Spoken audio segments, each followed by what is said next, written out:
Honestly, the fact that this man not only parries quite literally physical attacks towards him, but can parry women off him, probably something that should be studied. But after watching now 3 episodes of I Parry Everything, you have to admit, the misunderstandings in this show would probably frustrate most people if handled even slightly different. And I'm talking about just minuscule changes, something that's almost like you couldn't even notice. Like, just look at the fact that we're dealing with a character who is literally built different. The idea of him being oblivious to his own strength, any of these scenes, the slightest of detours would have made it into something that I think collectively people would be like, oh man, we've seen this before. It's always the dumb macho guy, just idiot, just an absolute buffoon. And somehow I don't think there's been a singular moment in 3 episodes where him not understanding his power made me say, how is he such an idiot? It's actually me saying, damn, I completely understand why he thinks he's so weak, and why everyone else thinks he's either just gloating because he's, basically just so much better than you, or everything else. Like, this is fantastic, and we have so much to talk about with episode 3. I do have full live reactions over on Patreon. If you want to see my full link of thought to any of these episodes, it's going to be over there exclusively. So the idea that we end up with this duel, right, between the spear guy who challenges us. I mean, he didn't challenge us last week, but it was pretty obvious what was going to happen. And they end up fighting with wooden versions of their weapons, right? Which is probably good, because, I mean, we don't want him casually cutting some fool into two who's probably clearly very strong. I actually appreciate the fact that they actually allowed us to have backstory with this man and actually get a little understanding of him, the frustrations of never having a proper challenge. Not saying it's anything we haven't seen before, but it actually does a good job at making us understand the complexities to his frustrations, but most importantly, his confusion, concern, and intrigue towards Nor as a character. The idea of what he's heard about what he did to a Minotaur, the idea that he turned down all rewards, he's very casual with the king. On one hand, it's like, okay, I kind of like this guy, but then on the other hand, it's like almost like he's not taking him seriously, which then frustrates him. For a while throughout that duel, I was humming and hawing, because for Nor, he basically admits defeat by the end of it, right? He says, you know what, I get it, we're done. And for him, he's basically like, what in the actual hell? I honestly thought the reasoning was that Nor was pretty much looking at, well, okay, clearly he doesn't have like an extra inch or two on his spear because there's not the actual sharp part. So maybe he realized in that moment, he backed off because, okay, I didn't see that coming. Had it had just a slightly bit more range to it, I would have been dead. I can admit defeat. No, he dodged it. It's just Nor truly thinks this whole time. So there's 3 different moves that happen. The first time he's going rather fast and he's dodging, I can take more. Okay, goes extra fast, I can still take more. And then he uses his super move, and his super move would probably kill most people, and he just feather steps away like it's nothing, and leaving behind giant craters in his way. I mean, we know Nor's built different. Like, one of the first things we see is him breaking some dude's like chest plate, right? I mean, his touch is just insane.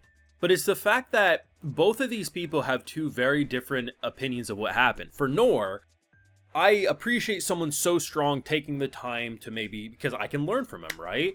And the whole time he's thinking, man, this guy's really pulling his punches because he clearly doesn't want to hurt me. And that final move was more or less like, hey, I'm showing you a very powerful move. I'm still going to pull my punch a bit, but understand who you're fighting. And Nor comes out of that saying, yeah, if he would have used that move to his full potential, I would have been dead. I get it. I can't go anymore. I admit defeat.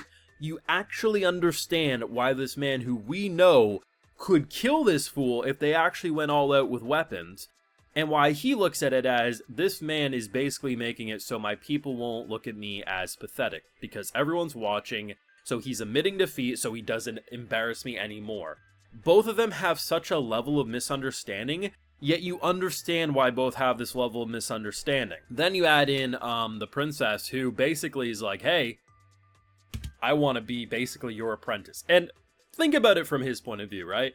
He literally thinks he's nothing. He's shoveling goddamn drains with a legendary sword.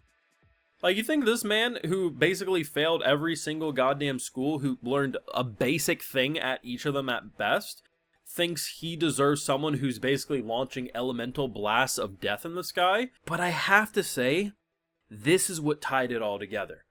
The idea, like, there's no freaking way other than she just realizes he's strong. Because, which is fine, if you want to travel with someone who's physically strong, that makes sense. But what can she actually learn from him if all he can do is a little light on his finger, right?